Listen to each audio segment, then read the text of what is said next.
The big story from Bangladesh is Tariq Rahman's BNP heading for a landslide victory in Bangladesh. Thumping majority, according to reports that are coming in. The Bangladesh Nationalist Party has secured, they've won 209 of the 299 seats that went to poll. Two-thirds majority, Geeta, they already have. Well, that's right.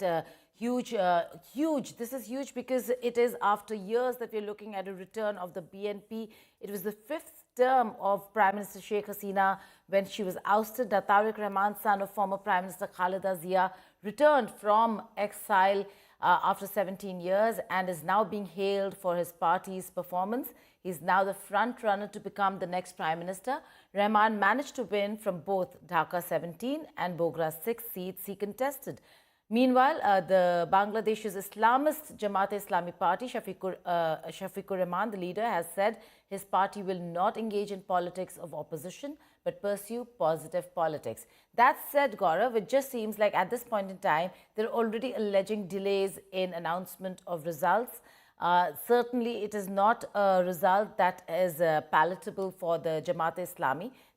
Only 30 odd seats or more, about 35 is what they're saying. So certainly not a very happy moment for the Jamaat, but the BNP over here has not just taken the lead, is forming government in a very formidable position right now. And it does seem like they will be able to take a call on various things, which when we call in our guests should also be the July Charter.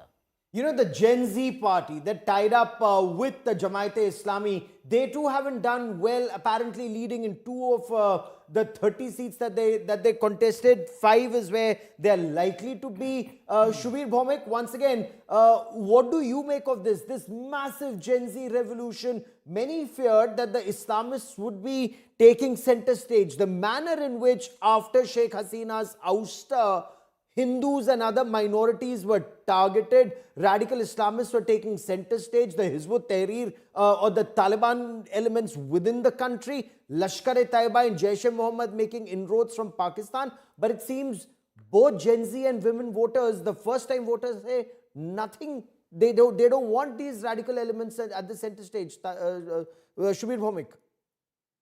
Well, as you know, Gaurav, that in the NCP there was a revolt of sorts when some of their senior women leaders actually left the party, protesting against the party's alliance with the Jamaat-e-Islami. Because women are more than 50% of the voters in Bangladesh, and these are Bengali women, okay? No Islam or any of these, religious things can keep them down. There is a history of women's empowerment in Bengal, undivided Bengal, and later on both in West Bengal and Bangladesh. It's a very strong phenomenon. So here, this whole thing, the pitch of Jamaat-e-Islami that women should not work, those women who go out and work are less than, sort of fair. All this talk by the Jamaat-e-Islami has not gone down well. See, basically, this was Jamaat-e-Islami's best chance, and it has, for them, it was abhi nahi to kabhi nahi. But point here is that people of Bangladesh are not for Islamic radicalism or fundamentalism. The history shows that Islamic radicalism has only thrived in Bangladesh when they have got official patronage. Yes. So they were sort of quite hunky-dory with Yunus government for various different reasons. They were made for each other. And therefore, they appear to be all over the place. And the Jamaat-e-Islami, particularly by their social media management, and that's why, I have great reservations. People called me an old-timer about the social media hype and all that. It looked that Jamaat will put up a close fight and all that, where all other sources, intelligence and otherwise, were actually saying that they are not going to do as well. Secondly, Gaurav, let me quickly make a point. This whole hype about very huge turnout is not actually true, because the official turnout figure is something in the region of 55. Now, the last couple of elections in Bangladesh where Awami League won were boycotted by the opposition. Therefore, the figure was below 50. So if you look at the popular election, 2008 December election, which returned Awami League to power, 87% voting. This is nothing compared to that. So, and also because here the Awami League is not in the fray. If the Awami League is the fray.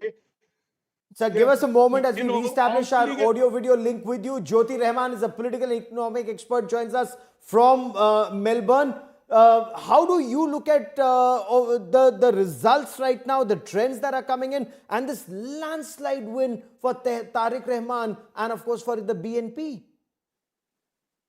Okay, so thank you for having me. It is absolutely, it's a landslide. That's the way to put it. Three things I would mention. I listened to part of what Mr. Subir Bhaumik said, and the part that I listened to, I agree, which is about the Islamist wave or tsunami or whatever language had been used in social media that had not materialized. And one big part, I think Mr. Bhaumik was talking about the role of women.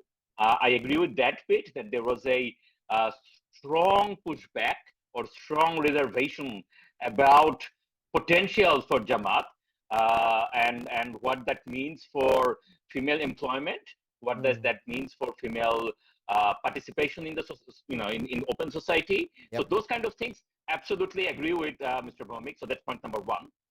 Point number two that I would make is that there is nonetheless nowhere near what was expected, but still it is also the fact that Jamaat and newer parties, so for example, the Students' Party NCP, even though it was fractured, have won more seats than their historical base. NCP is obviously new, very new, but still they managed to win 6 seats. Some of them are in Dhaka and Chittagong, in Narayanganj, which is also a city. No, well, okay, so no, that may be one factor, but the other factor that we also need to recognize is that Bangladesh, there is a inequality that has bred in Bangladesh under Hasina, and then.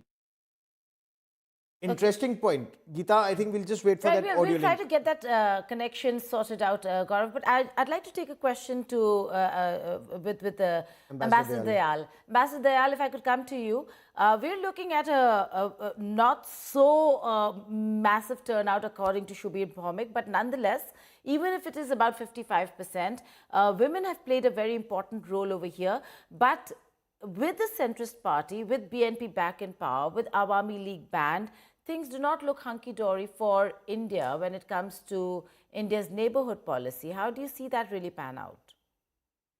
Well, there are going to be significant diplomatic challenges for India, and we can never underestimate them. Of course, the most important challenge would be to ensure that Bangladesh does not become a springboard for anti-India activities, and that border security is maintained and infiltration is prevented. Now, the BNP is going to press for the extradition of Sheikh Hasina. And we have to be prepared for this issue to be handled properly so that it doesn't become a constant irritant in the relationship, that nonetheless this issue will figure. And then, of course, there are issues relating to the sharing of rivers. The BNP has prioritized securing a fair share of water from trans-boundary rivers like the Tista and Padma. And it will potentially internationalize these bilateral disputes. That's the danger. Okay. The party has committed to reviewing unequal treaties signed over the last decade, particularly relating to water sharing. Now, one more point. Historically, under the BNP rule, separatist groups from India's northeast, like the Ulfa, had found safe haven in Bangladesh. That's right. We have to ensure that this doesn't happen again. And above all, there is this issue of the China-Pakistan axis, because Bangladesh could be drifting closer to Pakistan and, of course, to China. China-Pakistan axis, the role that's being played by the United States or the deep state of the United States, the inroads that they want to make in Bangladesh and the Saint Martin Island and so on. We'll talk about that in greater detail.